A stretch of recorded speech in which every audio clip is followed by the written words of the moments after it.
அலைகள் தமிழ் பேசும் ஒளி அலைகளாய் சர்வதேசமெங்கும் தமிழ் மனம் பரப்பி வருகின்றது சர்வதேச தமிழ் வானொலி. கலைக நேரம் சரியாக 9 மணி 1 நிமிடம்.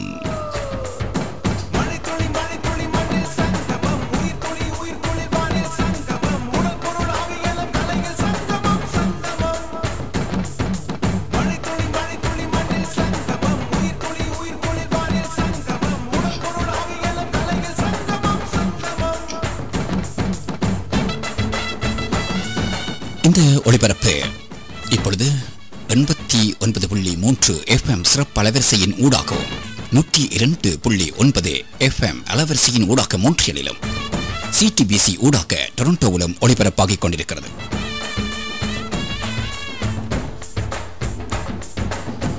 காற்றலைகளே கலைஞர் பெட்டகம் என்ற நிகழ்வே அரங்கேற காத்திருக்கின்றது. அந்த வகையிலே இன்றைய கலைஞர் பெட்டக நிகழ்ச்சியிலே உங்களுக்கு நன்கு அறிமுகமான ஒரு அறிந்த முகத்தினை உங்களுக்கு அறிமுகம் செய்ய இருக்கின்றோம். அவருடைய நிகழ்ச்சிகளை நீங்கள் கேட்டிருப்பீர்கள், ரசித்திருப்பீர்கள், மகிழ்ந்திருப்பீர்கள். அந்த வகையிலே ஒவ்வொரு வானொலி கலைஞர்களும் திரைமறைவிலே இருந்து அர்ப்பணிப்போடு சேவையாற்றிக் கொண்டிருக்கிறார்கள், செயலாற்றிக் கொண்டிருக்கிறார்கள். இந்த கலைஞர்கள் எப்படிப்பட்டவர்கள், எப்படி கலைஞர்களாக இவர்கள் மாற்றப்பட்டார்கள், கலைகள் இவர்களுக்குள் எப்படி உட்புகுந்து கொண்டது, கலைகள் இவர்களுக்குள் உட்புகுந்து கொண்டதா அல்லது கலைகளுக்குள் இவர்கள் உட்புகுந்து கொண்டார்களா, இப்படியான பல கேள்விகள் உங்கள் மனங்களிலே வந்து போயிருக்கும். அப்படிப்பட்ட இந்த வானொலி கலைஞர்களுடைய குரலிலே அவர்களுடைய நிகழ்ச்சிகளை நீங்கள் கேட்டுக்கொண்டிருக்கும் பொழுது பல கேள்விகள். அப்பேற்பட்ட அந்த திரைமுறையிலே இருந்து உங்களுக்கு நிகழ்ச்சிகளை வழங்கிக் கொண்டிருக்கின்ற சகோதர வானொலி கனடிய தமிழ் ஒளிபரப்பு கூட்டுத்தாபன நிகழ்ச்சி தயாரிப்பாளர், அறிவிப்பாளர் தயா கதிர்காமநாதன், ஜஸ்மின் என செல்லமாக அழைக்கப்படும் தயா கதிர்காமநாதனை இன்றைய காற்றலையிலே ஐடிஆர் கலையகத்திலே நாங்கள் சந்திக்கின்றோம். அவருடைய உணர்வு கருத்துக்களை பரிமாற இருக்கின்றோம். அவர் எப்படி ஒரு நிகழ்ச்சி தயாரிப்பாளராக, ஒரு வானொலி அறிவிப்பாளராக அல்லது ஒரு எழுத்தாளராக, ஒரு கவிஞராக இப்படியே அடுக்கிக் கொண்டே செல்லலாம். அவருடைய பல திறமைகள் உறங்கிக் கொண்டிருக்கிறது என்று சொல்ல முடியாது, அவருடைய பதிந்து மொழி வந்து கொண்டிருக்கின்றது. அந்த வகையிலே வணக்கம் ஜஸ்மின். வணக்கம் அறிவிப்பாளர் இளங்கோ அவர்களே.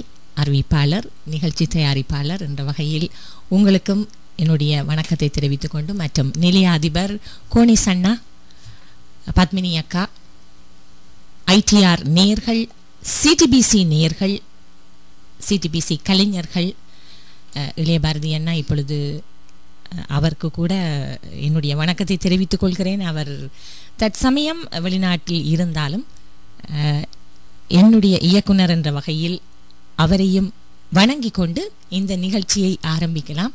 இன்று என்னை அழைத்தமைக்கு இளங்கோ உங்களுக்கும் முதலில் நன்றிகளை கூறிக்கொண்டு, அதை அனுமதித்ததற்கு மேலதிகமாக கோனிஸ் அண்ணாவுக்கும் நன்றிகளை கூறிக்கொண்டு நாங்கள் நிகழ்ச்சிகளை ஆரம்பிப்போம். உண்மையிலே இந்த கலைஞர் பெட்டகம் என்ற நிகழ்வு முதலாக நாங்கள் இந்த வானொலி கலைஞர்களை நாங்கள் நேர்காணல் செய்தோம். ஒவ்வொரு வானொலி கலைஞர்களும் எப்பொழுதுமே அந்த திரைமறைவில் இருந்து பல அர்ப்பணிப்போடு தங்களுக்குள்ளே பல சோகங்கள், துன்பங்கள், கஷ்டங்கள், வலிகள் இருந்தாலும் அவற்றையும் சகித்து கொண்டு இந்த மக்களுக்கு, நேயர்களுக்கு இன்பத்தை கொடுக்கின்ற அந்த நிகழ்ச்சிகளை செய்து இருப்பவர்கள். அப்படிப்பட்டவர்கள் எப்படி கலைஞர்களாக மாற்றப்பட்டார்கள், அவர்களுக்குள் கலைகள் எல்லாம் எப்படி உட்புகுந்து கொண்டன, இப்படியான பல கேள்விகளுக்கு விடை காணக்கூடிய வகையிலே இந்த பெட்டக நிகழ்ச்சி அமைந்திருக்கின்றது. உங்களே எல்லோருக்கும் தெரியும், இப்பொழுது கனடிய தமிழ் ஒளிபரப்பு கூட்டுத்தாபனத்தின் ஊடாகவும், மோன்ட்ரியல் யூனிட்டி FM ஊடாகவும், மோன்ட்ரியல் சர்வதேச தமிழ் வானொலி 89.3 FM அலைவரிசையின் ஊடாகவும் ஐரோப்பாவிலும் ஒளிபரப்பாகிக் கொண்டிருக்கிறது. அந்த வகையிலே நீங்கள் அறிமுகம் தேவையில்லாத அறிந்த முகம் இருந்த பொழுதிலும் உங்களை பற்றி, உங்களோட உருவாக்கத்தை பற்றி சற்று நேயர்கள் அறிந்து கொள்ள ஆசையாக இருப்பார்கள். அந்த வகையில் நீங்கள் தாயகத்திலே எப்பொழுதுமே அந்த மண்ணுக்கு முதல் தலை வணங்குவோம். தாயகத்திலே எந்த பகுதியை புறப்படமாக கொண்டீர்கள், அந்த உங்களை பெற்றெடுத்த அந்த மண், அந்த கிராமம், அந்த நகரம், அதன் சிறப்பான அழகு, அவற்றை பற்றி எமது நேயர்களோடு பகிர்ந்து கொள்ளுங்களேன். நான் யாழ் நகர பகுதி தான் என்னுடைய பிறப்பு, வளர்ப்பு, படித்தது, ஓடியது, விளையாடியது, வளர்ந்தது எல்லாம் நகரத்தை சுற்றித்தான். நிறைய மனிதர்களோடு பழகுகின்ற சந்தர்ப்பம் ஏற்பட்டது. உறவினர்கள் என்பதை விட நண்பர்களை அதிகமாக சுவீகரித்து கொண்டேன் என்றே சொல்லலாம். ஏனென்று சொன்னால் ஒரு நகர பகுதியிலே எல்லா வகையான மக்களும் எல்லா ஊர்களிலும் இருந்து வந்து வாழ்கின்ற மக்களோடு பழகுகின்ற எல்லா மதம், எல்லா இனம் என்று நான் சொல்வது எந்த விதமான இனம் என்றால் தமிழர்கள் தான், ஆனாலும் ஒரு வித்தியாசமான ஒரு குடும்பங்களிலிருந்து வந்தவர்களோடு பழகுகின்ற ஒரு நல்ல சந்தர்ப்பம் ஏற்பட்டது. எனக்கு 4 சகோதரர்கள், ஒரு பெண் சகோதரி, 2 ஆண் சகோதரர்கள். அம்மா அப்பா இருந்தார்கள் என்றாலும் நான் குறிப்பிட்டு என்னுடைய பேர்த்தியாரைத்தான் சொல்ல முடியும். எங்களை வளர்த்ததில் அவருக்கு தான் மிக முக்கிய பங்கு இருக்கிறது. எங்கள் அம்மா ஒரு செல்லப்பிள்ளை. நீங்கள் உரையாடும் பொழுதே அல்லது உங்களுடைய அந்த உரையாடுகின்ற அழகை பார்க்கும் பொழுது நிச்சயமாக எங்களுடைய அதாவது அம்மம்மா உடைய வளர்ப்புகள் அவர்கள் தான் அந்த சரியான முறையிலே எமது கலை கலாச்சார பண்பாடுகளோடு அந்த தமிழ் மொழி மீது பற்றையும் ஊட்டி வளர்க்கக்கூடிய அந்த பாங்கானவர்கள் அதை பார்க்கக்கூடியதாக இருக்கின்றது, உணரக்கூடியதாக இருக்கின்றது. கூறுங்கள். அவருக்கு தான் நிறைய பங்கு இருக்கிறது. அதாவது கொஞ்சம் எங்களிலே அக்கறையும் ஆர்வமும், அதை விட நாங்கள் படிக்கின்ற காலத்திலே நாங்கள் மொழித்திருந்து படிக்கிறோமோ இல்லையோ அவர் மொழித்திருந்து எங்களுக்கு கோப்பி தயாரித்து தருவார். அதை மறக்கவே முடியாது. அப்படி ஒரு சூழலிலே நான் வளர்ந்து வந்தேன். என்னுடைய ஆரம்ப கல்வி பாலர் பாடசாலையில் இருந்து இங்கு கனடாவுக்குள் காலடி வைக்கும் வரையில் சுண்டுக்குழி மகளிர் கல்லூரியே சுற்றி சுற்றி வந்து கொண்டிருந்தது. அது ஒரு பொற்காலம். என்னுடைய வாழ்க்கையிலே நான் என்றுமே மறக்க முடியாத காலம். அதோடு அந்த சுண்டுக்குழி மகளிர் கல்லூரியை விட்டு விலகிய அந்த வலி இன்னும் என்னுடைய அடிமனதிலே இருக்கிறது. அதே பாடசாலையிலே நீங்கள் பயின்று, அதே பாடசாலையிலே நீங்கள் பயிற்றுவிப்பு துறையிலும் ஆசிரியராகவும் கடமையாற்றி, அதே பாடசாலையில் என்னுடைய வாழ்நாளினுடைய அரைவாசி பகுதியை நான் அங்குதான் செலவழித்தேன். திருமணத்துக்கு முன்பாக. திருமணமாகி அதன் பின்னர் நாடு விட்டு நாடு வந்ததால் அந்த பாடசாலையினுடைய நினைவுகளை மட்டும் என்னால் சுமந்து வர கூடியதாக இருந்தது. இன்றும் அது பசுமரத்தாணி போல் அந்த நினைவுகள் என்னுடைய மனதிலே இருக்கிறது. உங்களுக்கு நீங்கள் படித்த காலத்திலும் சரி, படிப்பித்த காலங்களிலும் சரி, உங்களுக்கு மறக்க முடியாத ஆசிரியர்கள் இருந்திருப்பார்கள் நீங்கள் படித்த காலங்களில். எல்லா ஆசிரியர்களும் எனக்கு வழிகாட்டி இருந்தாலும் நான் குறிப்பிட்டு சொல்லக்கூடிய வகையில் சொல்வதாக இருந்தால், எனக்குள் இருந்த ஒரு பெரிய திறமை, நான் தமிழ் மொழியிலே நன்றாக எழுதுவேன். எழுத்துவன்மை, தமிழ் மொழியை கொஞ்சம் அந்த தமிழ் பாடத்திலே எப்பொழுதும் நான் தான் வகுப்பிலே புள்ளிகள் அதிகம் எடுப்பேன். ஆகவே தமிழ் படிப்பித்த எல்லா ஆசிரியர்களுக்கும் என்னை நன்றாக பிடிக்கும். உயர்தர வகுப்புகளை அண்மித்த பொழுது உண்மையாக எனக்கு வழிகாட்டியவர், இப்பொழுது அவர் கிழக்கு பல்கலைக்கழகத்தில் பேராசிரியையாக இருக்கிறார், திருமதி அம்மன்கிளி முருகதாஸ். அதைவிட திருமதி பத்மினி சிதம்பரநாதன், அவர் முன்னாள் யாழ் மாவட்ட பாராளுமன்ற உறுப்பினராக இருந்தவர். பத்மினி சிதம்பரநாதன் அவர்களைத்தான் நான் விதந்து குறிப்பிடுவேன். என்னை அடிக்கடி ஊக்கம் படுத்தியதில் பெரும் பங்கு அவருக்கு உண்டு. அதைவிட திரு ரவி அருணாச்சலம் அவர்கள் ஐபிசி வானொலியிலே இப்பொழுது அவர் கடமையாற்றி கொண்டிருக்கிறார், லண்டனில் வசிக்கின்றார். ஒரு பேப்பர் ஆசிரியராகவும் கடமையாற்றியவர். இந்த 3 பேரையும் என்னுடைய வாழ்க்கையில் நான் ஆசிரியர்களாக மறக்க மாட்டேன் எப்பொழுதுமே. அதே வேளையிலே உங்களுக்கு தெரியும், நீங்கள் சிறு வயதில் இருந்து கிட்டத்தட்ட நீங்கள் உயர்தர வகுப்பு வரையும் நீங்கள் பல நண்பிகளை சந்தித்திருப்பீர்கள். இருந்த போதிலும் சில நண்பிகள் உங்கள் மனங்களிலே இடம் பிடித்திருப்பார்கள். அவர்களோடு சேர்ந்து செய்த மறக்க முடியாத சம்பவங்கள் எவ்வளவோ இருக்கும் பாடசாலை வாழ்க்கை என்றால். அவற்றினை ஒரு சிலவற்றை நினைவுபடுத்தி கூறக்கூடிய நிலைமை இருக்கின்றதா? எப்படி சொல்வது, அந்த காலங்களிலே போர்க்கால சூழலில் தான் நாங்கள் கூடுதலாக இருக்க வேண்டிய ஒரு கட்டாயம். எங்களுடைய பருவம், நீங்கள் கூட அந்த பருவத்திலே இருந்திருப்பீர்கள், நாங்கள் கூடுதலாக போருக்கு முகம் கொடுத்த ஒரு சூழலிலே இருந்தோம். அந்த உயிரை காத்து கொள்ள வேண்டும் என்கின்ற அந்த முனைப்போடு தான் நாங்கள் எப்பொழுதுமே வலம் வந்து கொண்டிருக்க வேண்டிய ஒரு கட்டாயம் இருந்தது. அந்த போரினால், அந்த போர் சூழலால் நாங்கள் நிறையவே இழந்தோம். ஆனாலும் அதையும் மீறி நண்பிகளோடு, நான் படித்த பாடசாலையிலே நண்பர்களை சந்திக்கின்ற வாய்ப்பு இருக்கவில்லை. பக்கத்தில் இருந்ததாக நண்பர்களை மட்டுமல்ல, அதாவது ஒரு மேல் ஆசிரியர்கள், ஆண் ஆசிரியர்கள் கூட எங்களுடைய பாடசாலையிலே இருப்பதற்கு கொடுத்து வைக்கவில்லை. நண்பிகளோடு தான் கூடுதலாக எங்களுக்கு எல்லாம் அப்பொழுது கை கொடுத்தது சைக்கிளிலே பின்னுக்கு ஒரு டபுள், ஒன்றுக்கு ஏற்ற முடியாதுதானே பெண்களுடைய சைக்கிள். அந்த சைக்கிள்களிலே சவாரி வருவதென்றாலே எங்களுக்கு ஒரு சந்தோஷம். பழைய பூங்கா வீதி, நிறைய பழைய பூங்கா வீதியிலே பார்த்தீர்கள் என்றால் ஊர்வலமாக சைக்கிள்கள் போய்கொண்டே இருக்கும். ஆண் பாடசாலை ஒன்று பக்கத்தில் இருக்கிறது. ஆகவே நாங்கள் சந்தித்துக் கொள்வோம். நிறைய ஆண் மாணவர்களை, அதாவது பாடசாலைக்கு உள்ளே சந்திக்க முடியாவிட்டாலும் வெளியே சந்தித்துக் கொள்வோம். அப்படியான சகோதர பாடசாலை, சகோதரர்கள் தான் அவர்கள், சகோதர பாடசாலை செயின்ட் ஜான்ஸ் காலேஜ். நல்லது. உண்மையிலே பாடசாலை வாழ்க்கையிலே எப்பொழுதுமே அந்த பசுமையான நினைவுகள், நாங்கள் எந்த நாட்டிலே எந்த ஊரில் வாழ்ந்தாலும் அந்த நினைவுகள் அந்த எப்பொழுதுமே எங்களுடைய பசுமையாக இருந்து கொண்டிருக்கும். அந்த வாழ்க்கை மீண்டும் ஒரு முறை கிடைக்காதா என்ற ஒரு ஏக்கம் எப்பொழுதுமே இருக்கும். அந்த வகையிலே நீங்கள் அதே பாடசாலையிலே நீங்கள் ஆசிரியராக கடமையாற்றியிருக்கிறீர்கள். அந்த ஆசிரியராக கடமையாற்றிய காலங்களிலே உங்களுக்கு படிப்பித்தவர்களோடு நீங்கள் ஆசிரியராக கடமையாற்றியிருக்கிறீர்கள்.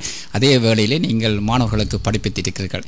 இந்த இரண்டு வகையான அந்த உணர்வுகளை நீங்கள் சந்திக்கும் பொழுது எவ்வகையான அந்த கருத்துக்களை எங்களுக்கு கூற விரும்புகிறீர்கள்? எவ்வகையான உணர்வுகள்? ஆமாம், அது ஒரு எங்களுடைய கலாச்சாரம் அல்லது எங்களுடைய சமூக அமைப்பிலே நாங்கள் ஆசிரியர்களை மிகவும் மதிப்போம். ஆசிரியர்களை கண்டால் எழுந்து நிற்போம்.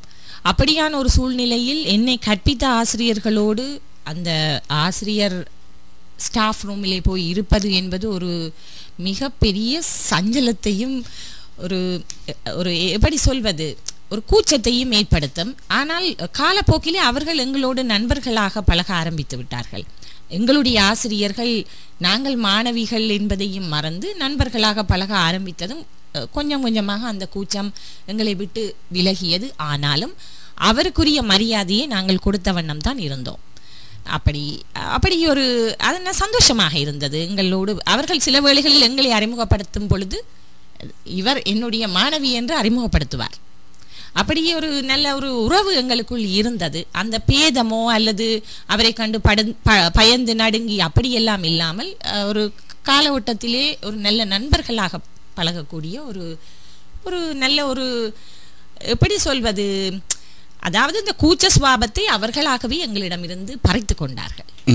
அப்பொழுது நீங்கள் அந்த பாடசாலையை விட்டு அந்த விலகுகின்ற நேரம், விடை சொல்லும் நேரம், நீங்கள் ஒரு கட்டமாக ஒரு மாணவியாக இருந்து விடை சொன்னீர்கள், இரண்டாவது கட்டமாக நீங்கள் ஆசிரியராக இருந்து விடை சொன்னீர்கள்.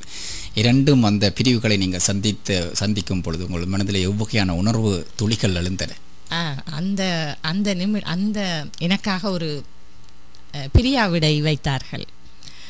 அந்த பிரியாவிடையிலே நான் அழுதது போல் என்னுடைய வாழ்க்கையிலே என்றுமே நான் அழவும் இல்லை, மனவேதனைப்படவும் இல்லை.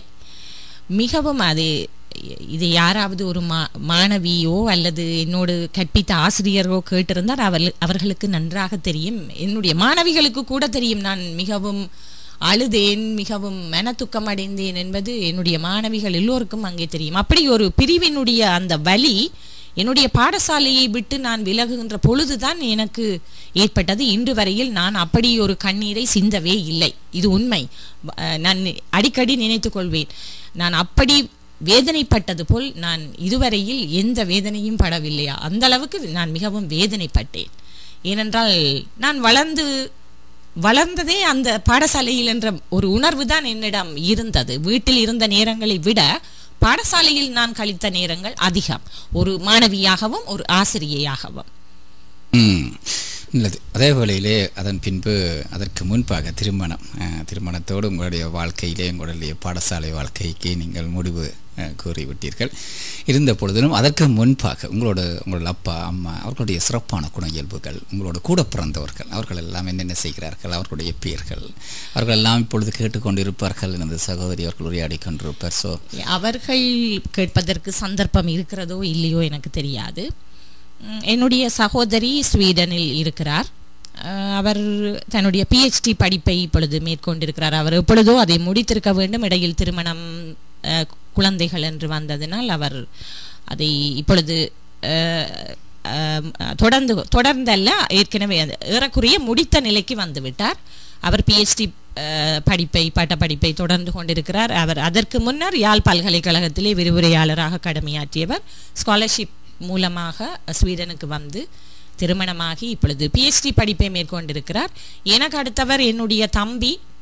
அவர் ஒரு பிரபல வைத்தியராக இப்பொழுது திருகோணமலையிலே கடமையாற்றி கொண்டிருக்கிறார். லண்டன், ஆஸ்திரேலியா சென்று தன்னுடைய மேற்படிப்பையும் முடித்து ஒரு நல்ல வாழ்க்கையிலே ஒரு நல்ல நிலையை எங்கள் 4 பேருக்குள்ளும் அவர்தான் அடைந்திருக்கிறார் என்று நான் சொல்வேன். ஒரு பிரபலமான ஒரு நல்ல வைத்தியராக, எல்லோராலும் போற்றக்கூடிய ஒரு வைத்தியராக அவர் இருக்கிறார் என்பதை நான் அறிந்து கொண்டேன்.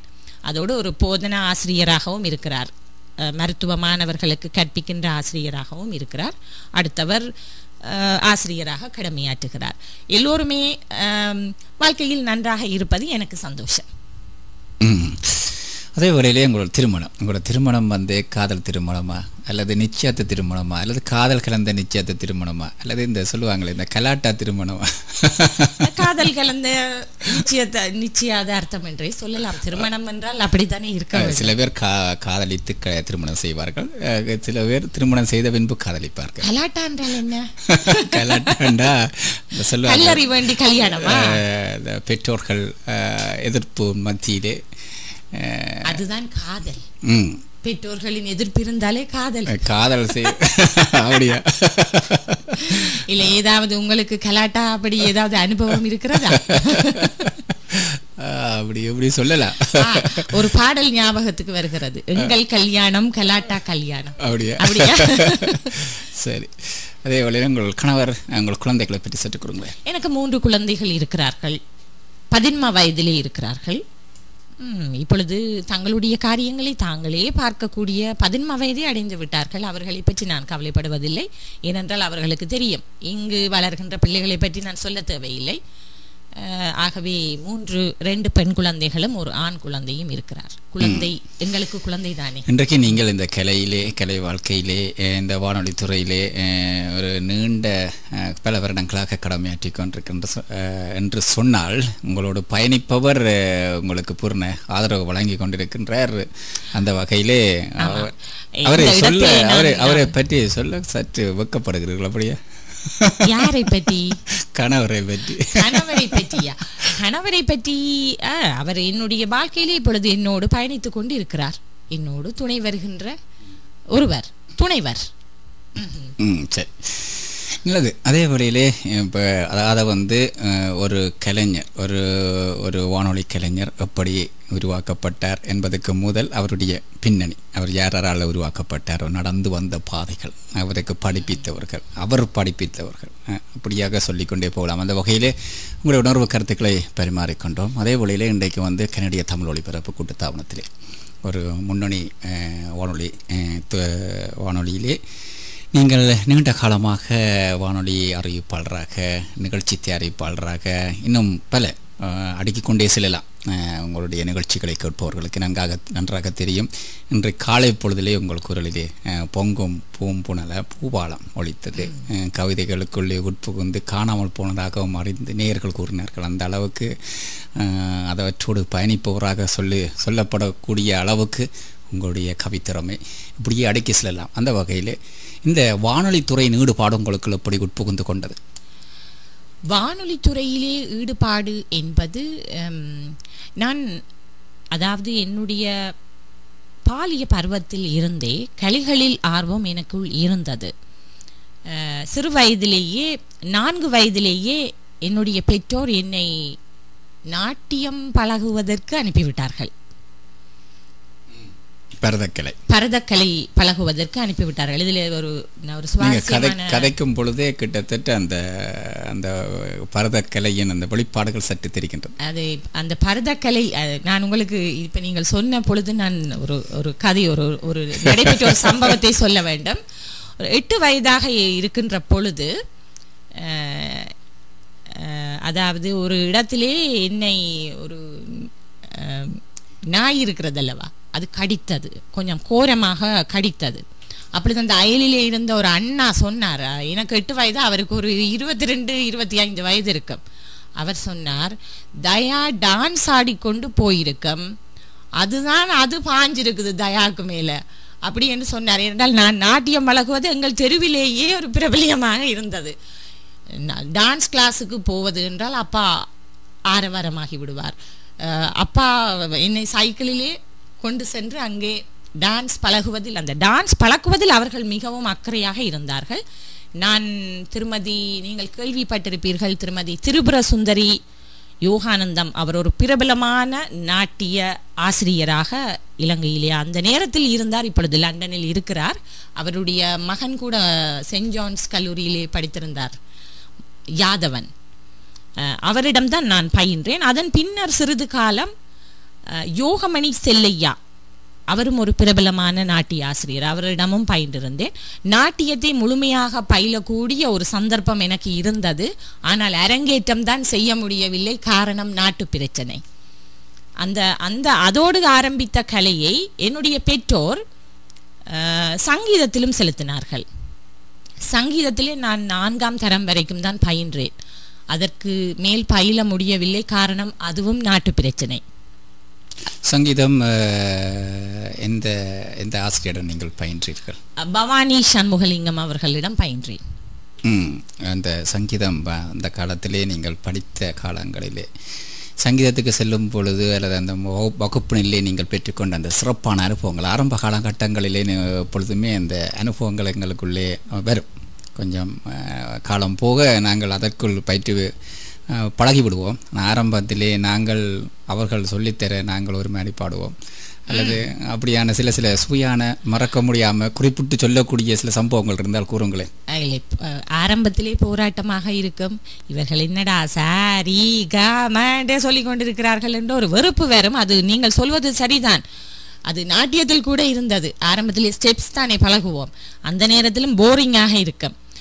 ஆனால் போக போக அதனுடைய நுணுக்கங்களை கற்றுக்கொண்டு வருகின்ற பொழுது, அதை ரசிக்க ஆரம்பித்த பொழுது அந்த கலையை பயில்வதில் ஒரு சந்தோஷம் இருந்தது. இப்படியாக இது பெற்றோர்கள் என்னை ஊக்குவித்தது. அதன் பின்னர் நாடக கலையிலே எனக்கு மிகுந்த ஆர்வம் வந்தது. காரணம் என்னவென்று சொன்னால்,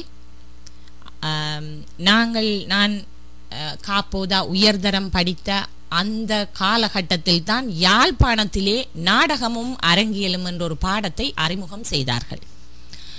அந்த பாடத்தை முதலாக பயிலக்கூடிய ஒரு பேட்சாக நாங்கள் தான் இருந்தோம்.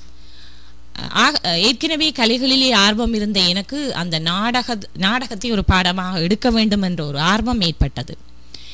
இந்த ஆர்வத்திற்கு மேலும் எனக்கு வித்திட்டவர்கள் குழந்தைமா சண்முகலிங்கம், திரு சிதம்பரநாதன் அவர்கள், இயக்குனர், நாடக இயக்குனராக பணியாற்றியவர். யாழ் பல்கலைக்கழகத்திலே நாடகத்துறை விரிவுரையாளராக பணியாற்றியவர். அதன் பின்னர் பேராசிரியர் சிவத்தம்பி அவர்களிடம் நாடகம் கற்கக்கூடிய ஒரு சந்தர்ப்பம் வந்தது. திரு கணேசன் அவரிடமும் அவர் இப்பொழுது திறந்த பல்கலைக்கழகத்திலே விரிவுரையாளராக இருக்கிறார், நாடகத்துக்குத்தான் விரிவுரையாளராக இருக்கிறார். அவரிடம் கற்கக்கூடிய சந்தர்ப்பம் வந்தது. திரு பிரான்சிஸ் ஜெனம் அவர்களிடம் கற்கக்கூடிய சந்தர்ப்பம் வந்தது. அந்த நாடகத்துறையிலே எனக்கு இருந்த ஆர்வம், பல நாடகங்களை அவர்களுடைய நெறியாள்கையிலே நடிக்கக்கூடிய ஒரு சந்தர்ப்பம் ஏற்பட்டது. குழந்தைமா சண்முகலிங்கம் அவர்கள் பிரதி எழுத, திரு சிதம்பரநாதன் அவர்கள் அந்த நாடகங்களை எங்களுக்கு பயிற்றுவிப்பார். நிறைய நாடக பட்டறைகளுக்கு சென்றிருக்கிறேன், நிறைய பட்டறைகளுக்கு சென்றேன். அவர்களோடு பழகுகின்ற நல்ல ஒரு சந்தர்ப்பம் எனக்கு ஏற்பட்டது. திரு குழந்தைமா சண்முகலிங்கம் அவர்கள் ஒரு நகைச்சுவையாக பேசக்கூடியவர். இன்றும் அவரை என்னால் மறக்க முடியாது. செங்குந்தா பாடசாலையினுடைய அதிபராக கடமையாற்றியவர். நல்ல நகைச்சுவையாக பேசுவார். ஆனால் பட்டறையின் போது மட்டும் வெலும் கண்டிப்பாக இருப்பார். நாடகத்தை சரியான முறையில் எடுத்து செல்ல வேண்டும், அதை சரியா பிரசன்டேஷன் செய்ய, அந்த நாடகத்தினுடைய கருவை வெளியிலே கொண்டு வருவதற்கு அவர் எவ்வளவு கண்டிப்பை செலுத்த முடியுமோ அவ்வளவு கண்டிப்பை செலுத்துவார். அப்படியான அவர்களிடம் நான் பயின்றதை இட்டு நான் பெருமை அடைகின்றேன். அது மறக்க முடியாத ஒன்று. அதைவிட நான் இன்னும் ஒன்று பெருமையாக சொல்லக்கூடியது, நான் 1987 ஆண்டு எங்களுடைய கல்லூரியினுடைய தமிழ் மன்ற தலைவியாக இருந்தேன். அந்த நேரத்திலே 7 நாடகங்கள் என்று சொல்லி ஒரு நாடக புத்தகம் ஒன்றை வெளியிட்டோம். அது இப்பொழுதெல்லாம் நாடகம் பயிலுகின்ற மாணவர்களுக்கு துணை நூலாக இருக்கிறது. 7 நாடகங்கள். அந்த 7 நாடகங்களிலே திரு பேராசிரியர் மௌனகுரு அவர்களும், கலாநிதி மௌனகுரு அவர்களும், குழந்தைமா சண்முகலிங்கம் அவர்களும் தான் அந்த 7 நாடகங்கள். அதிலே அவர்களுடைய நாடகங்கள் இருக்கிறது.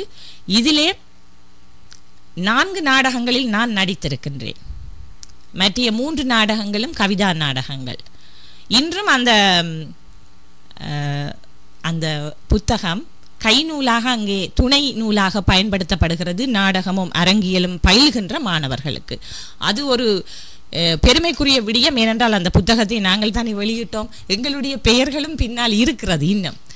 அதனால் அது எனக்கு மறக்க முடியாத ஒன்று. மழை, மாதொரு பாகம், புழுவாகி மரமாகி, தாயுமாய் நாயுமானார், நம்மை பிடித்த பிசாசுகள், எங்கள் தவப்பயன், சரிபாதி, இப்படியாக 7 நாடகங்கள். இப்படியே அந்த நாடகத்துறை எல்லாவற்றையும் நீங்கள் கூறும் பொழுது, இந்த நாடகத்துறையிலே நீங்கள் நல்லாக அந்த நேசிப்போடு நீங்கள் அதற்குள்ளே உட்புகுந்து அதற்குள்ளே வாழ்ந்திருப்பது போன்ற உணர்வு அந்த அவற்றினை நீங்கள் கூறும் பொழுது, ஏனென்றால் அந்த வழிகாட்டிகள் எங்களுக்கு அப்படி வாய்த்தார்கள். அது மறக்க முடியாத ஒன்று. நிறைய பட்டறைகள். அதைவிட மண் சுமந்த மேனியர் என்ற நாடகம் யாழ் பல்கலைக்கழகத்தால் மேடியேற்றப்பட்டது, பிரபலமான நாடகம். அந்த நாடகத்துக்கு நாங்கள் நிறைய உதவிகள் செய்தோம். அந்த நாடகத்தை அரங்கேற்றுவதில் அது குழந்தைமா சண்முகலிங்கம், திரு சிதம்பரநாதன் அவர்களுடைய நாடகம் தானே, அவர்கள் எங்களை தான் பயன்படுத்தினார்கள். அதாவது அந்த நாடக நடிகர்களுக்கான சகல உதவிகளையும் நாங்கள் செய்தோம். அதைவிட சுண்டுகுழி மகளிர் கல்லூரியினுடைய மேடை தான் யாழ்ப்பாணத்திலேயே சிறந்த மேடை என்று அவர்கள் சொல்வார்கள். எதிரொலி இல்லாத ஒரு மேடை. ஆகவே அந்த நாடகம் மண் சுமந்த மேனியர் சுண்டுகுழி மகளிர் கல்லூரியிலே மேடையேற்றப்பட்ட போது எங்களுக்கு அளவற்ற மகிழ்ச்சி. நிறைந்த சனக்கூட்டத்தை நாங்கள் பார்க்கக்கூடியதாக இருந்தது. சுண்டுகுழி மகளிர் கல்லூரியினுடைய அந்த மண்டபமே நிறைந்த அளவுக்கு. அதைவிட அன்னை இட்ட தீ, அதுவும் குழந்தைமா சண்முகலிங்கம் அவர்களுடைய பல்கலைக்கழக மாணவர்களினுடைய நாடகம். அப்படியான அந்த நினைவுகள் எல்லாம் இப்பொழுது வருகின்ற பொழுது எவ்வளத்தை இழந்திருக்கிறோம், எவ்வளவற்றை விட்டு விட்டு வந்திருக்கிறோம் என்ற ஒரு வலி வேதனை இருக்கத்தான் செய்கிறது.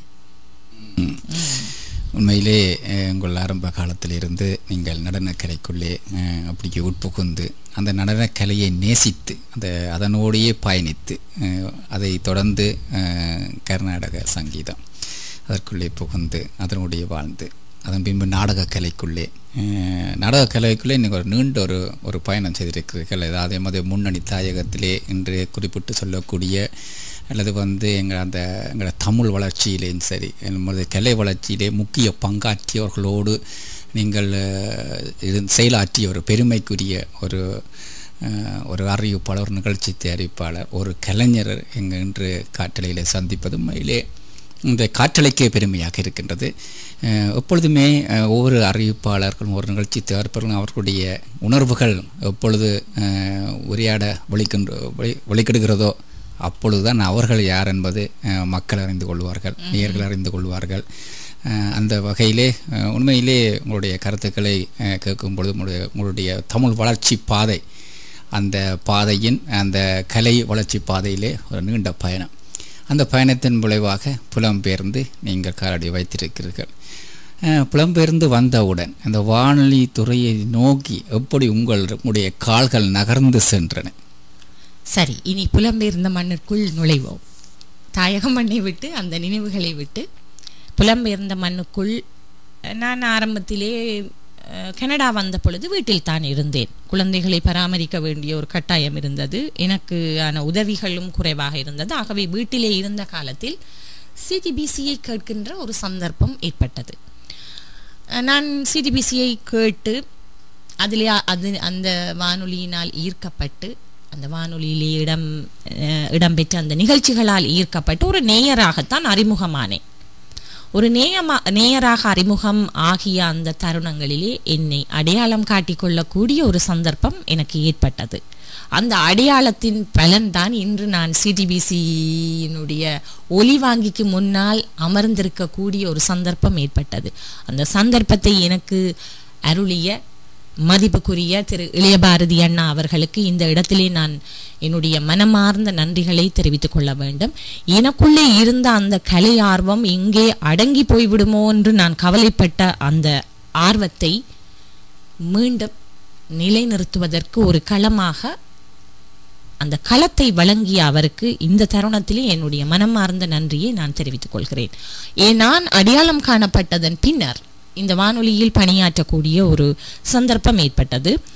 நான் என்னை அடையாளம் காட்டியது நீ பாதி நான் பாதி என்று நான் ஒரு போட்டி நிகழ்ச்சி செய்தேன். தொடர்ச்சியாக 6 வருடங்கள் அந்த போட்டி நிகழ்ச்சி செய்தேன். அது தமிழோடு விளையாடுகின்ற ஒரு போட்டி நிகழ்ச்சி. எங்களுடைய நேயர்கள் எல்லாரும் அதை ரசித்தார்கள், வரவேற்றார்கள். எனக்கு நல்ல கமெண்ட்ஸ் கிடைத்தது. அந்த நிகழ்ச்சி தான் சிடிபிசியிலே வேரூன்றுவதற்கு எனக்கு ஆணி வேராக அமைந்திருந்தது. இந்த முதலாக நீங்கள் அந்த வானொலியிலே ஒலி வாங்கிக்கு முன்பாக இருக்கிறீர்கள். உங்கள் குரல் ஒலி மக்களை நோக்கி செல்கின்றது. அந்த கணப்பொழுது உங்களுடைய முதலாவது அந்த குரல் ஒலி அந்த நிகழ்ச்சி மக்களை சென்று கொண்டிருக்கின்ற அந்த கணப்பொழுதிலே உங்களுடைய ஒரு மனதில் ஒரு வித்தியாசமான உணர்வலைகள் சூழ்ந்திருக்கும். அந்த உணர்வலைகளை நேயர்களோடு பகிர்ந்து கொள்ளுங்கள். உணர்வலைகள் எப்பொழுதுமே சபை நடுக்கம் என்று ஒன்று வரும் என்று சொல்வார்கள். ஆனால் அது எனக்கு ஏற்படவில்லை. காரணம், மேடை நாடகங்களில் நடித்த அந்த அனுபவம் அப்பொழுது ஏற்பட்டது. உண்மையிலே அந்த மேடை நாடகங்களில் நடித்த ஆரம்பத்தில் ஏற்பட்டது. ஆனால் ஒலிவாங்கிக்கு முன்னால் இருக்கும் பொழுது அந்த நடுக்கம் எனக்கு வரவில்லை. அது காரணம், நான் நினைக்கிறேன் அந்த பயிற்சி பட்டறைகளுக்கு சென்ற அந்த அனுபவம். ஆனாலும் குரல் எப்படி இருக்குமோ, எப்படி அமையுமோ என்ற ஒரு அப்படி ஒரு யோசனை இருந்தது. ஏனென்றால் மேடை நாடகத்திலே மைக் இல்லை தானே. நாங்கள் இங்கிருந்து அங்கு இருக்கின்ற, அதாவது நுனியிலே இருந்து அடிவரை இருக்கின்ற பார்வையாளருக்கு கேட்கும்படி கத்தி கத்தி தான் நடிக்க வேண்டும். எங்களுடைய அது மைக் இல்லாத ஒரு அந்த பாத்திரமாக மாற வேண்டும். அதாவது நாங்கள் பேசுவது அங்கே அடியிலே இருக்கின்றவருக்கு கூட தெளிவாக விளங்க வேண்டும். அப்படி ஒரு பயிற்சி கூடாக வந்த எங்களுக்கு மைக்குக்கு முன்னால் கத்தவும் கூடாதில்லவா? அது அந்த ஒரு யோசனை எனக்கு இருந்தது. என்னுடைய குரல் எப்படி இருந்தது, என்னுடைய வாசிப்பு எப்படி இருந்தது, அப்படியெல்லாம் நான் எனக்கு தெரிந்த நேயர்களிடம் அழைத்து கேட்டேன். எப்படி இருக்கிறது? இல்லை, அது நன்றாக இருக்கிறது, இதுதான் உங்களுக்கு முதல் தரம், நீங்கள் போக போக ஒரு பக்குவப்பட்ட நிலைக்கு வந்து விடுவீர்கள் அப்படி என்று சொல்லி என்னை நிறைய பேர்கள் ஊக்குவித்தார்கள். காலப்போக்கிலே எல்லாமே, அதை விட இங்கு தொழில்நுட்பமும் பழக வேண்டும் இல்லையா, எப்படி இயக்குவது என்று. அந்த பிரச்சனையும் இருந்தது. எல்லா தொழில்நுட்பத்தையும் செய்து கொண்டு நிகழ்ச்சிக்கு குரல் கொடுத்து நிகழ்ச்சியை அந்த கொண்டு செல்வதென்பது ஆரம்ப காலகட்டங்களே சற்று சிரமமாக இருக்கும். பழக பழக போக போக தொழில்நுட்பம் கைத்தேர்ந்தவுடன் உங்களுடைய முழுமையான திறமைகளை நீங்கள் காட்டக்கூடியதாக இருக்கும். உண்மையிலே நீங்கள் சிறு வயதிலேயே இருந்து என்றாவது ஒரு நாள் நான் ஒரு வானொலி கலைஞராக வர வேண்டும் என்ற அந்த உணர்வு அல்லது கனவு உங்களிடம் இருந்ததா? இல்லை, என்னிடம் அந்த ஒரு அப்படி ஒரு ஆர்வம் இருந்தது. ஆனால் அதுதான் சொன்னேன், நாங்கள் இருந்த சூழல் மிகவும் ஒரு இக்கட்டான ஒரு சூழ்நிலையிலே இருந்தோம். அப்படியான ஒரு சந்தர்ப்பத்தை நோக்கி பயணிக்க முடியாத ஒரு சூழ்நிலையில் தான் அங்கு வாழ்ந்தோம். நாங்கள் இருந்த நேரத்தில் மின்சாரம் இல்லை. எப்பொழுதுமே காலையில் எழுந்ததும் எங்கே சத்தம் கேட்கிறது, மேலே கேட்கிறதா, அல்லது நீங்கள் 12 வயது 13 வயதுல இருந்து கிட்டத்தட்ட 19 20 வயதுக்கு 21 அந்த முக்கியமான அந்த காலப்பகுதிகளில் மின்சாரமும் இல்லை. நாங்கள் அதான் சொன்னேனே, நிறைய நாங்கள் இழந்து விட்டோம் போரினால். எங்களுடைய ஜெனரேஷன் நிறைய இழந்திருக்கிறது. உங்களுக்கும் அந்த அனுபவம் இருக்கும் தானே. பாடசாலையில் பயிற்சி எழுதி கொண்டிருக்கும் பொழுதே நாங்கள் வெடிச்சத்தத்தை கேட்க வேண்டிய ஒரு கட்டாயத்தில் இருந்தோம். நான் எப்பொழுதுமே நினைப்பேன், நாங்கள் நிறைய இழந்து விட்டோம். எங்களுக்கு அருகிலே அருமையான ஒரு நாடு, கலைகளை வளர்க்கின்ற ஒரு நாடு இருக்கிறது. அங்கே சென்று எங்களுடைய கலைகளை நாங்கள் அபிவிருத்தி செய்ய முடியாத ஒரு கட்டுப்பாட்டுக்குள்ளே எல்லாம் ஒரு சூழ்ந்த இராணுவமயமான ஒரு சூழ்நிலைக்குள்ளே அகப்பட்டதால் எங்களுடைய கலைகள் எல்லாத்தையும் நாங்கள் அமுக்கி வைக்க வேண்டிய ஒரு நிலைமை ஏற்பட்டது. இல்லாவிட்டால் நீங்கள் நினைத்து பாருங்கள், சாதாரண சூழல் இருந்திருந்தால் பக்கத்திலே இருக்கின்ற அந்த கலைக்குரிய தேசத்திற்கு சென்று நாங்கள் எங்களை இன்னும் அபிவிருத்தி செய்திருக்கலாம். மிக பக்கத்திலே ஒரு மணித்தியால பயணத்திலே போகக்கூடிய அந்த நாட்டுக்கு கூட எங்களால் செல்ல முடியவில்லை. அந்த வேதனை எனக்கு நெடுகள், நான் எப்பவுமே அதை பற்றி சிந்திப்பதுண்டு.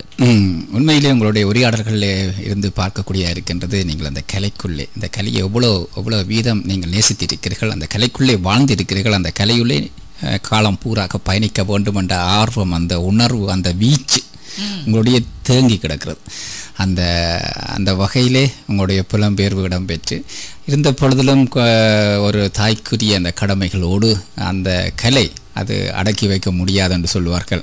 அது கிளந்தெழும் அந்த அளவுக்கு நீங்கள் வெளியே வந்து ஒரு முன்னணி ஒரு வானொலி நிலையத்திலே இணைந்து முறையான பயிற்சிகளை பெற்று நீங்கள் இன்று மக்களுக்கு ஒரு அளப்பரிய ஒரு கலைப்பணியை செய்து கொண்டிருக்கிறீர்கள். உண்மையிலேயே பெருமையாக இருக்கின்றது. சக வானொலி ஒரு கலைஞரோடு கலையகத்தில் உரையாடுகின்றது ஒரு வித்தியாசமான ஒரு அனுபவம். இப்பொழுது உங்களோடு நான் உரையாடி கொண்டிருப்பது எனக்கும் ஒரு வித்தியாசமான அனுபவம். ஏனென்றால் உங்களைப் போல் ஒலிவாங்கிக்கு முன்னால் இருந்து ஆட்களை கேள்வி கேட்டு பழக்கம் இருக்கிறது. இப்படியாக கேள்விகளுக்கு பதிலளிக்கின்ற ஒரு சந்தர்ப்பத்தை நீங்கள் தான் எனக்கு முதலாக ஏற்படுத்தி தந்திருக்கிறீர்கள். எத்தனையோ கலைஞர்களை, அறிவாளிகளை, புத்திஜீவிகளை நீங்கள் உரையாடி இருக்கிறீர்கள், நேர்காணல் செய்திருக்கிறீர்கள், அவர்களோடு உரையாடக்கூடிய பல நிகழ்ச்சிகளை செய்திருக்கிறீர்கள். அப்படிப்பட்டவர்களை நாங்கள் அவர்களுடைய உணர்வு கருத்துக்களை பரிமாற வேண்டும் என்ற உணர்வு எனக்கு அப்படியே இருக்கும். பல வானொலிகளிலே இப்படியான நிகழ்ச்சி செய்பவர்களை அவர்களை நாங்கள் நேர்காணல் செய்ய வேண்டும் என்று எனக்கு ஒரு விருப்பம் நீண்ட காலமாக இருக்கிறது. அந்த வகையிலே நீங்கள் எங்களுடைய சகோதர பாடசாலையிலே பயின்றவர், பயிற்றுவித்தவர் அந்த காலப்பகுதி. அதனால தான் அந்த பழைய பூங்கா சைக்கிள் எல்லாம் உங்களுக்கும் ஞாபகம் இருக்கிறது. அருகாமையிலே நாங்கள் படித்தோம் இல்லோ. நல்லது. அதே வழியில் இந்த கவித்துறையிலே நீங்கள் பல நிகழ்ச்சிகளிலே கவிகளோடு பாடல்களை ஒளிபரப்புகின்ற ஒரு தனிச்சிறப்போடு நேயர்கள் மனங்களில் இடம் பிடித்திருக்கிறீர்கள். குறிப்பாக பொங்கும் பூவாள நிகழ்ச்சி உங்களுடைய ஒரு தனிச்சிறப்பு. கவிதைகளை சொல்லுவார்கள், பல விதமாக சொல்லுவார்கள், நேயர்கள் சொல்லுவார்கள், கவிஞர்கள் சொல்லுவார்கள். கவிதைகளை நேசிப்பு, அதற்குள்ளே பயணிப்பு, இப்படியாக அடுக்கிக்கொண்டே செல்லலாம். அந்த வகையில் கவிதைகள் எப்படி உங்களை ஆக்கிரமித்து கொண்டது? கவிதைகள் என்பது எங்களுடைய மன உணர்வுகளின் வெளிப்பாடு தான் கவிதை. சில வேளைகளில் கோபமாக இருக்கின்ற பொழுது கவிதை எழுதினால் அந்த கோபம் தணிந்தது போல் ஒரு உணர்வு ஏற்படும்.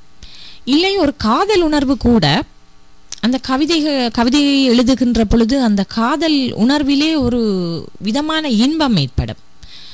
எந்த உணர்வாக இருந்தாலும் கவிதைகளில் நாங்கள் தொடுகின்ற பொழுது மனதுக்கு சாந்தியும் சமாதானமும் ஏற்படுகிறது. ஏனென்றால் அந்த மனதை சாந்தப்படுத்துகின்ற ஒரு சக்தி கவிதைக்கு இருக்கிறது என்று நான் நினைக்கின்றேன். அது என்னுடைய கருத்து. அதனால் தான் கவிதை எழுத வேண்டும்.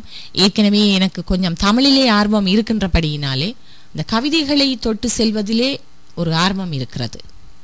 எப்படியான சந்தர்ப்பங்களை அல்ல சூழ்நிலைகளை பார்க்கும் பொழுது உங்களுடைய கவிதைகள் பிறக்கும்? பொதுவாக எல்லா சூழ்நிலைகளிலும் எனக்கு கவிதைகள் வரும். சென்னையில் மழை பெய்ததே, அதை பார்த்த போதும் கவிதை வந்தது. சுனாமி வந்ததே, அதை பார்த்த போதும் கவிதை வந்தது. அதே போன்று குழந்தையை பார்த்தாலும் கவிதை வரும். இல்லை, எனக்கு மனதுக்கு பிடித்த யாரை பார்த்தாலும் கவிதை வரும். என் நண்பியை பார்த்தாலும் கவிதை வரும். கவிதை எழுதுவதற்கு எங்கெங்கிருந்தெல்லாம் கரு கிடைக்கிறது பாருங்கள். ஆகவே அடுத்த வரி, அடுத்த துளி எங்கிருந்து வரப்போகின்றது, எப்படி வரப்போகின்றது என்று தெரியாமல் ஆனால் வரும். அதுதான் கவிதை. எப்படி வரும் என்று தெரியாது. பல கவிஞர்கள் சொல்லுவார்கள் இந்த கவிதைக்கு உயிர் இருப்பதாக சொல்வார்கள். நீங்கள் உங்களுடைய பார்வையில் எப்படி இருக்கின்றது? கவிதைக்கு உயிர் இருக்க வேண்டும், அதே நேரம் அழகும் இருக்க வேண்டும். என்னுடைய மனக்கிடக்கையே நான் சும்மா சொல்லலாம், யாருக்கும் சொல்லலாம். ஆனால் சொல்வதிலும் ஒரு அழகு இருந்தால் கேட்பவருக்கு அது இன்னும் விளங்கும் என்பதை விட அவர் ரசிப்பார். அவருக்குள்ளே ஒரு உணர்வு ஏற்படும். ஆஹா, அப்பொழுதுதான் அந்த உயிர் அசைந்து ஆடும். அதுதான், அதேதான். அந்த வகையிலே உங்களால் படைக்கப்பட்ட அல்லது உங்களுடைய மனதிலே எழுந்த ஒரு சில கவித்துளிகளை எமது நேர்களுக்காக எடுத்து வர முடியுமா? நீங்கள் என்ன வகையான கவிதையை கேட்கிறீர்கள்? என்ன வகையான காதலா? உங்களுக்கு பிடித்தது காதல் தானே? இல்லை, எனக்கு பிடித்தது அம்மா கவிதை. அம்மா கவிதை. உங்களுக்கு அம்மா கவிதை பிடிக்கும். காதல் கவிதைகள், காதல் என்பதும் அம்மாவில் ஏற்பட்ட காதல் தானே. காதல் என்றால் என்ன? ஆகவே ஒவ்வொருவருக்கும் ஒவ்வொரு கவிதை பிடிக்கும். சமுதாயத்திலே இருக்கின்ற சீர்கேடுகளை பார்த்தால் கூட எங்களுக்கு கவிதை வரும், ஆவேசமாக வரும். பாரதியார் இருந்தார் தானே, அப்படி அவர் போன்று அவரை போல் நாங்கள் வர முடியாது, ஆனால் அவரை போல் ஒரு வேகம் வரும். எங்கள் கண்களிலே பார்க்கின்ற காட்சிகள் யாவும் கவிதைகளாக வரும். நாங்கள் அனுபவிக்கின்ற அந்த வலிகள், இன்பங்கள், உணர்வுகள் எல்லாமே கவித்துளிகளாக, உயிர் துளிகளாக காற்றடையிலே மிதந்திருக்கும், அல்லது எங்கேயோ மிதக்காமல் எங்கேயோ தேங்கி கிடந்திருக்கும், அல்லது புதைந்திருக்கும். இப்படியாக எங்கள் இரத்தத்தில் ஓடுகின்ற உணர்வுகள் எல்லாம் வார்த்தைகளாக கொட்டும், கவி வரிகளாக, கவித்துளிகளாக, உயிர் துளிகளாக மலர்ந்து காலத்துக்கு காலம் மலர்ச்சி அடையும். இது ஒரு வகையிலே கவிதையை காதலிப்பவர்களுக்கு கவிதையை பற்றி பேசினால் மிகவும் பிடிக்கும். அந்த வகையில் தான்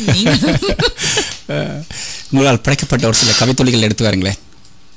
என்னால் படைக்கப்பட்ட கவித்துளிகள் என்று சொன்னால், அழகிய என் நெற்றியை வருடி உச்சென்று நீ தரும் ஈரமுள்ள முத்தங்கள் என் சுவாசத்தில் கலந்து உயிர் ஊட்டத்தை எனக்குள் சுரக்கும். உன் முத்தாரத்துள் அகப்பட்டு நான் மௌனமாகிய வேளைகள், உன்னோடு பேசுகின்ற கணங்கள் ஊமையாகி போனால் பேசாத ரணங்கள் என் மனவீடெங்கும் ஓட்டை போடுகின்றன. வசந்த கால பறவைகளாய் உருமாறி உன்னோடு சிறகடிக்க வண்ண வண்ண ஆசைகள். என் உயிருக்குள் நீ வாழ்கின்றாய், நித்தம் வாழ்கின்றாய். என் பெண்மை பூ பூத்ததும் பெண் தன்மை எனக்கே உணர்த்தப்பட்டதும் உன் நேசமுள்ள தீண்டல்களால் தான். கவிதை துளிகள். அந்த கவிதைக்குள்ளே அப்படியே உட்புகுந்து கவித்துளிகளை அப்படியே உயிர் துளிகளாக இந்த ஐடிஆர் சிடிபிசி காற்றலைகளே மிதக்கப்பட்டு சென்றிருக்கிறீர்கள். கூறுங்கள், இன்னும் ஒரு கவிதை. இன்னும் ஒரு கவிதை என்று சொன்னால் மரணம். அந்த கவிதை மரணம் கூட அழகிய கவிதை என்று நான் என்னுடைய பார்வை. பிறப்பு எப்படி அழகாக இருக்கின்றதோ மரணம் அப்படித்தான் அழகாக இருக்க வேண்டும். இது ஏற்கனவே எங்களுடைய காற்றலை கவிதைகள் என்ற ஒரு நிகழ்ச்சியை ஒளிபரப்பாகிறது. சனிக்கிழமைகளில், ஒரு மாதத்தில் 2 சனிக்கிழமைகள் ஒளிபரப்பாகும். அந்த நிகழ்ச்சியிலே தான் இந்த கவிதை, ஆனாலும் கவிதை என்னால் வாசிக்கப்பட்டது. ஆனாலும் மீண்டும் ஐடிஆர் நேயர்களுக்காக ஒரு முறை எடுத்து. மரணம் அழகிய கவிதை. மண்ணில் சனிக்கையில் மாதா மலர்கின்றாள், கண்ணில் ஒற்றி கருத்தாய் வளர்க்கின்றாள். 10 மாத 11 தத்து பிள்ளையாகிடம். சுற்றும் பூமி கைகளுக்குள் எட்டி பார்க்கும் புதுமுகம். கட்டி போடும் இந்த வாழ்க்கை சக்கரம், வித்தை காட்டும் மாய சித்திரம்.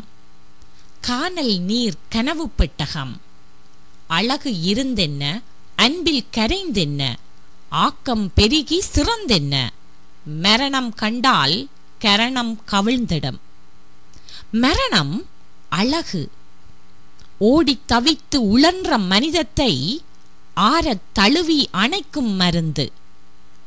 நீர்க்குமிழி போல் நிசமில்லா காட்சிகளை நிறைவுறுத்தும் அது விரைந்து. 100 காண தவிப்போர் பலர், சாவு கண்டு அஞ்சார் சிலர். இறுதிக் கணங்கள் இவ்வாறு இருந்தால் இனிக்கும் என்று நினைப்போர் பலர். மரணம் அழகிய உண்மை, வாழ்க்கை தருமாம் பெருமை. அழகாய் வாழுங்கள், அர்த்தமாய் வாழுங்கள், தழுவும் எமை மரணம். மரணம் அழகிய கவிதை. ஆனால் 2 கவிதைகள் எழுதியிருந்தேன். மற்ற கவிதை இன்னும் வித்தியாசமானது. இதே தலைப்பிலே 2 கவிதைகள் எடுத்து வாங்க. சரி, கொஞ்சம் நீண்ட கவிதை, ஆனாலும் அது கொஞ்சம் நிச்சயமாக மக்களுக்கு தேவையானது. இறைவா, எனக்கு ஒரு வரம் வேண்டும். இறக்கும் கணங்கள் சீர்பெற வேண்டும். பார்த்த விழிகளுக்குள் விம்பமாகிட வேண்டும். 60 மேல் தடுமாற்றம், உடல் களைத்த பெருமாற்றம், நினைவுகள் நிழலாட்டம், இளமை தொலைந்ததே என ஏங்கும் வாட்டம். அன்று கருங்கூந்தல், இன்றோ நரை தோன்றல், கட்டுடல் சரிந்து வெட்டுடலாகி கூன் விழுந்து குவலயம் நோக்கும். துள்ளியோடிய மீன்விழி கயல்கள் செத்து செருகி கருவாடாகி பட்டு போன பருவத்தின் மாற்றம். வாழை தண்டில் வகுந்தெடுத்த கால்கள் தாளை மடலாய் வறண்டு வழுக்கி ஊழித் தவத்தை நோக்கி காயும். குயிலாக ஒயிலாக சிதறிய தேன்மொழி தடிப்பாகி வெடிப்பாகி இனித்திட மறுத்திடும். மினுமினுத்த கன்னங்கள் மினுமினுத்த கன்னங்கள் கரு கருத்து படபடத்து அடுப்பங்குழி போல் சாம்பர் பூத்திடும். நந்தவன சோலை ஒன்று நிறம் மாறி உருமாறி கள்ளிக்காடாய் பரிணமிக்கும். இத்தகையாம் கோலம் என் மரணத்தில் வேண்டாம், இத்தகையாம் கோலம் என் மரணத்தில் வேண்டாம். இறைவா, எனக்கோர் வரம் வேண்டும். இறக்கும் கணங்கள் சீர்பெற வேண்டும். கடமைகள் முடிந்ததாம், ஓய்வு வேண்டுமாம் என்றெண்ணும் எண்ணம் என்னிடம் இல்லை. ஓடி உழைத்து ஆடி திரிகையில் ஆவி பிரிந்திடும் அழகு வேண்டும். இளமை கோலத்தில் இனிப்பாய் இதமாய் அழகிய மரணம் ஒன்று எனக்கு வேண்டும். அங்கங்கள் ஒவ்வொன்றும் தங்கங்களாய் அடுத்தவர்க்கு அருளும் பாக்கியம் வேண்டும். என் மரண சயனம் மல்லார்ந்த வதனம், இளமை மாறாத இனிய உருவம், இன்றும் என் சுற்றத்தார் கண்களில் சுடரும் அந்த சுந்தர தோற்றம்.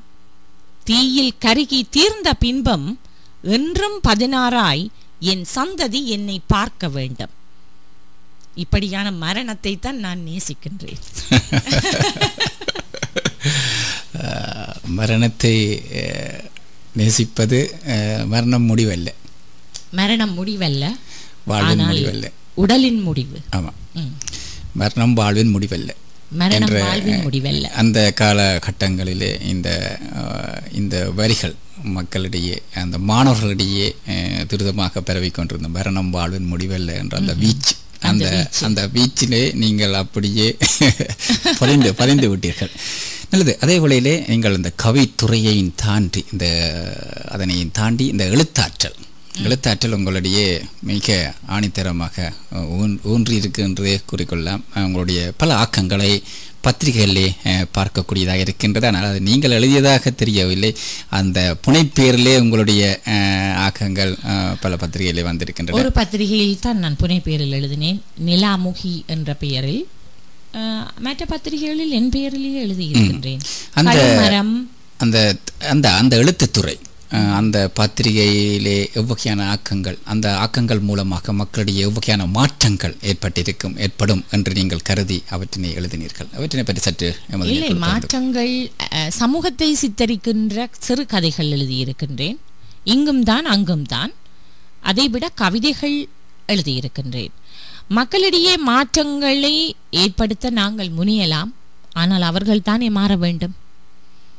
காலாதி காலமாக எல்லோரும் மாற்றத்தை எதிர்பார்த்துத்தான் எத்தனையோ அறிஞர்கள் முயற்சிக்கிறார்கள். ஆனால் மாற்றம் என்பது கொஞ்சம் கடினமானது, மாற்றம் ஒன்றே மாறாதது. நல்லது. உண்மையிலே அதே வேளையிலே நீங்கள் இந்த சிறு வயதிலே சொன்னீர்கள், இந்த சின்ன சுட்டி பெண்ணாக இருந்த காலத்திலே இந்த சங்கீதம் சரிகம பதனியா அப்படியே அந்த கர்நாடக சங்கீதம் படித்ததாக கூறினீர்கள். அதனைத் தொடர்ந்து 4ஆம் வகுப்பு 4 வரை நீங்கள் அதை படித்திருக்கிறீர்கள், சங்கீதத்திலே வகுப்பு 4 வரை. அந்த வகையிலே உங்களுடைய கவியை துளிகள் காற்றலையிலே மிதந்தது. உங்கள மனதிலே எப்பயும் ஒரு பாடல் நேசித்திருப்பீர்கள், அல்லது நீங்கள் படித்த ஒரு சங்கீதத்தின் ஒரு பாடல், ஒரு சில வரிகளை முதலியர்களுக்காக பாடி காட்ட முடியுமா? சங்கீத பாடல் தான் கேட்கிறீர்களா? சங்கீத பாடலா அல்ல திரைசை பாடலா என்றாலும் அல்ல இரண்டும் நீங்கள் பாடலாம். எமது நேயர்களுக்காக உங்களுடைய குரலிலே ஒரு சில நிறைய பாடல்கள் மனதை கவர்ந்த பாடல்கள் இருக்கின்றது. ஏனென்றால் நாங்கள் பாடல்களோடு தானே வாழ்கின்றோம் இல்லையா? நீங்களும் சரி நானும் சரி சில பாடல்களோடு தானே வாழ்கின்றோம். எங்கள் சில வேளையில் நாங்கள் நினைத்துக் கொள்வோம் இந்த பாடல்கள் எங்களுக்காகவே படைக்கப்பட்டதாக. அப்படி நினைப்பீர்களா? அப்படி நினைக்கின்ற சந்தர்ப்பம் வந்திருக்கிறதா? சும்மா ஒரு சின்ன சின்ன கற்பனைகள், சின்ன சின்ன ஆசைகள். நாங்கள் பாடலை ஒளிபரப்புகின்ற பொழுது யாரோ ஒருவர் எழுதியிருக்கிறார், யாரோ ஒருவர் இசையமைத்திருக்கிறார். அந்த திரைப்படத்தினுடைய அந்த சந்தர்ப்பத்திற்கு தான் அவர் இசையமைத்திருக்கிறார், இவர் எழுதியிருக்கிறார். நாங்கள் அதற்குள்ள ஒரு கற்பனை. சரி, என்ன பாடலை பாடலாம் என்று ஒரு யோசனை இருக்கிறது. சரி, ஒரு சினிமா பாடல் பாடுவதில் உங்களுக்கு ஆட்சேபனை இல்லையா? உங்கள் மனதில் பல பாடல்களை நீங்கள் ஒளிபரப்பி இருக்கிறீங்க, பல பாடல்களை நீங்கள் அப்பப்போது முணுமுணுத்திருப்பீங்க. இருந்த பொழுதிலும் ஒரு சில பாடல்கள் உங்கள் மனதிலே பதிந்திருக்கும். அந்த ஒரு சில பாடல்களில் ஒரு பாடலில் பல்லவியும் ஒரு சரணத்தை எமது நேயர்களுக்காக உங்களுடைய இனிய குரலில் எடுத்து வந்தால் கொஞ்சம் நல்லா இருக்கும். சரி, இனிய குரலோ என்னவோ பாடலாம். திருமண மலர்கள் தருவாயா தோட்டத்தில் நான் வைத்த பூச்செடியே, தினமொரு கனியை தருவாயா வீட்டுக்குள் நான் வைத்த மாதுளையே, மலர்வாய் மலர்வாய் கொடியே கனிவாய் கனிவாய் மரமே, நதியும் கரையும் அருகே நானும் அவனும் அருகே, பிறந்த இடம் புகுந்த இடம் வேறு இல்லை, ஞாயிறுக்கும் திங்களுக்கும் தூரமில்லை, திருமண மலர்கள் தருவாயா தோட்டத்தில் நான் வைத்த பூச்செடியே, தினமொரு கனியை தருவாயா வீட்டுக்குள் நான் வைத்த மாதுளையே, தாலி கொள்ளும் பெண்கள் தாயை நீங்கும் போது கண்ணோடு குற்றாலம் காண்பதுண்டு, மாடிக்கொண்ட ஊஞ்சல் மடிமேல் கொஞ்சம் பூனை சொல்லாமல் போகின்ற சோகமுண்டு, அந்த நிலை இங்கே இல்லை, அனுப்பி வைக்க வழியே இல்லை, அழுவதற்கு வாய்ப்பே இல்லை, அதுதான் தொல்லை, போனவுடன் கடிதம் போடு, புதினாவும் கீரையும் சேரு, புத்திமதி சொல்லும் தாயின் மொழியே இல்லை, ஏனென்றால் சுவர்தான் உண்டு தூரமில்லை, இப்படியோர் நல்லுறவு வாய்த்திடுமா, வீட்டுக்குள்ளே வெண்மீன்கள் காய்த்திடுமா, திருமண மலர்கள் தருவாயா தோட்டத்தில் நான் வைத்த பூச்செடியே, தினமொரு கனியை தருவாயா வீட்டுக்குள் நான் வைத்த மாதுளையே.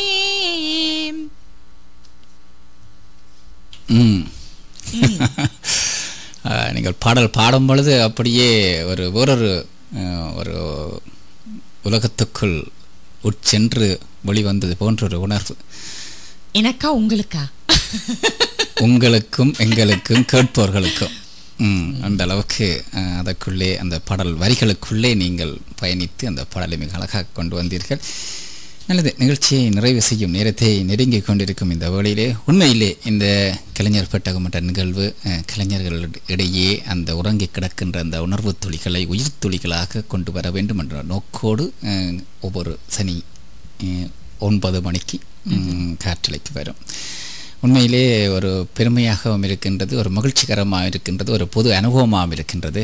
சக வானொலி கலைஞரை அவருடைய உணர்வு திறமைகளை, அவருடைய உணர்வு துளிகளை, அவருடைய கவித்துளிகளை இப்படியே அடுக்கிக் கொண்டு செல்லலாம், வெளிக்கொண்டு வர வேண்டும். நிச்சயமாக திரைமறைவிலே பல அர்ப்பணிப்போடு தமது குரல் ஒளியால் மக்களை மகிழ்வித்து கொண்டிருப்பவர்கள் யார்?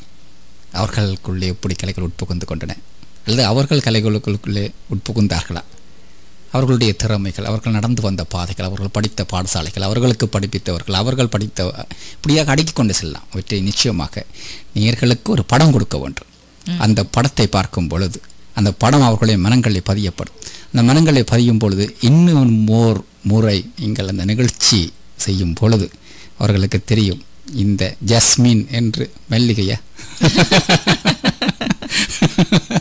இந்த மல்லிகை என்று அழைக்கப்படுகின்ற தயா கதிர்காமநாதன் அவர்கள் யார் என்பது அவர்களுக்கு ஒரு சற்று இன்னும் ஒரு வித்தியாசமான முறையிலே அவர்கள் உணர்ந்து கொள்ளக்கூடிய இருக்கும், தெரிந்து கொள்ளக்கூடிய இருக்கும், புரிந்து கொள்ளக்கூடிய இருக்கும். அவற்றை மனதிலே பதிந்து கொண்டு நிகழ்ச்சியை கேட்கும் பொழுது இன்னும் ஒரு படி உயர்ந்த ஒரு உணர்வுகளை பெற்றுக்கொள்வார்கள் நேயர்கள். ஆகவே இந்த இப்படியான நிகழ்ச்சிகளை நாங்கள் ஐடிஆர் வானொலி பல வானொலிகள் நகர்த்தி வருகின்றது. அதாவது நீங்கள் இப்பொழுது கேள்விகள் கேட்ட பொழுது குழந்தை சண்முகலிங்கம் அவர்கள் என்னுடைய மனக்கண்ணிலே வந்தார், சிதம்பரநாதன் வந்தார். அவர்களுடைய முகங்களை மீண்டும் ஞாபகப்படுத்துகின்ற ஒரு சந்தர்ப்பத்தை நீங்கள் ஏற்படுத்தி இருக்கிறீர்கள். மீண்டும் அந்த பழைய நினைவுகளுக்குள் கட்டுண்டு நீங்கள் அப்படியே தாயின் கருவறையில் இருந்து வெளிவந்து அதன் பின்பு நீங்கள் நடந்து திரிந்து ஓடி திரிந்து அதன் பின்பு என்னென்னெல்லாம் செய்தீர்கள், அதன் பின்பு திருமணம், அதன் ஒரு குழந்தைகளுக்கு தாயாக இன்று ஒரு சமுதாயத்திலே ஒரு சேவை, ஒரு கலைத்துறையிலே தமிழ் வளர்ச்சித்துறையிலே பயணிக்கின்ற ஒரு கலைஞராக, ஒரு நல்லொரு குடிமகளாக நீங்கள் பயணித்து கொண்டிருக்கும் இந்த பொழுதிலே உங்களுடைய உணர்வு துளிகளை பரிமாறியது மேலே ஒரு பெருமையாக இருக்கின்றது. உங்களை போன்றவர்கள் தாயகத்தில் இருந்தால் இன்னும் மிகவும் தாயகத்திலே கலைத்துறை இன்னும் வளர்ச்சி பாதையை அடைந்திருக்கும். அதே வேளையிலே புலம்பெயர்ந்த நாடுகளில் நிச்சயமாக உங்களுடைய தேவை, நிச்சயமாக உங்களுடைய கடந்த கால நகர்வுகளை பார்க்கும் பொழுது உங்களுடைய அனுபவங்கள் நிச்சயமாக புலம்பெயர்ந்த மக்களிடையே கொண்டு செல்லப்பட வேண்டும். புலம்பெயர்ந்த மக்களிடையே அந்த கலைகள் பயிற்றுவிக்கப்பட வேண்டும். கலைகள் மூலமாகத்தான் எமது குழந்தைகளுக்கு தமிழ் வளர்ச்சியோ எமது அடையாளத்தையோ உறுதிப்படுத்திக் கொள்ளலாம். அதுதான் கூடுதலாக எமது பெற்றோர்கள் அவற்றில் தான் கூடுதலாக நாட்டம் செலுத்துகிறார்கள். ஆகவே அந்த வழி மூலமாக எமது அடையாளத்தை அடுத்த சந்ததிக்கு பரப்பக்கூடிய ஒரு நிலையை உங்களை போன்றவர்கள் மூலமாக உருவாக்கி கொள்ளலாம். அல்லது நிறைவு செய்யும் 2 மணி துளிகள் இருக்கின்றன. இந்த வேளையிலே நீங்கள் நன்றிகளை கூறிக்கொள்ளலாம். என்னை இங்கு அழைத்து இந்த அரிய சந்தர்ப்பத்தை வழங்கியமைக்காக முதலில் இளங்கோ உங்களுக்கு என்னுடைய மனமார்ந்த நன்றிகளை தெரிவித்துக் கொள்கிறேன். அதே வேளையிலே கோணேசண்ணா, பத்மினி அக்கா அவர்கள் இருவரும் நிலைய அதிபர்கள், அவர்கள் இருவருக்கும் மேலதிகமாக என்னுடைய மனமார்ந்த நன்றிகளை கூறிக்கொண்டு இப்படி ஒரு களத்தை நான் வந்தடைவதற்கு ஊன்றுகோலாக இருந்த எங்களுடைய நிலைய அதிபர் திரு இளையபாரதி அண்ணா அவர்களுக்கும் இந்த இடத்திலே நன்றிகளை கூறிக்கொண்டு எனக்கு ஆக்கமும் ஊக்கமும் தருகின்ற என்னுடைய சக கலைஞர்கள், எங்களுடைய சிஜிபிசி நேயர்கள், ஐடிஆர் நேயர்கள் யாவருக்கும் பொறுமையாக இந்த அறுவையை கேட்டதற்காக நன்றிகளை கூறிக்கொண்டு உங்கள் எல்லோரிடமிருந்து விடைபெறுகின்றேன். நன்றி. நல்லது. இந்த எங்களுடைய அழைப்பை ஏற்று ஐடிஆர் கலையகத்துக்கு வருகை தந்து உங்களுடைய அந்த உணர்வு துளிகளை பரிமாறிக்கொண்டதுக்கு நன்றிகள். மீண்டும் ஒரு நிகழ்ச்சியில் உங்களை சந்திப்போம். நன்றி. நன்றி இளங்கோ.